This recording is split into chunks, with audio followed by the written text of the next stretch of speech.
Most people resort exercise and yoga to reduce belly fat, excess arm fat, etc. But there is another part of the body where reducing fat is comparatively difficult. You can easily reduce fat from your arms, legs, chin or belly, but the fat around your back takes you longer. If you have fat on your back as well as you want to reduce it, then yoga can help you to get rid of it. Let us look at few yoga asanas that can help you. Number 1. Dhanurasana. To do this asana, lie down on your stomach, bending the knees, hold your ankle with your palm. Then raise both legs and arms as high as possible. Looking up, stay in this position for some time, later come back to the starting pose. Padhastasana. To do Padhastasana, stand straight on your feet and keep your hands straight along your body.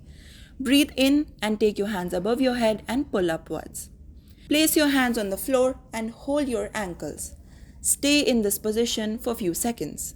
Markatasana. To do this asana, keep both of your hands below waist, lying on your back. Join both legs and bend them from the knees.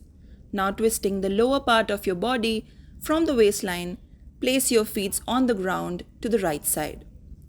Turn your head in the opposite direction. You can start by holding your position for 10 to 20 seconds and gradually increase the duration. For more such health-related content, subscribe to TheHealthSite.com.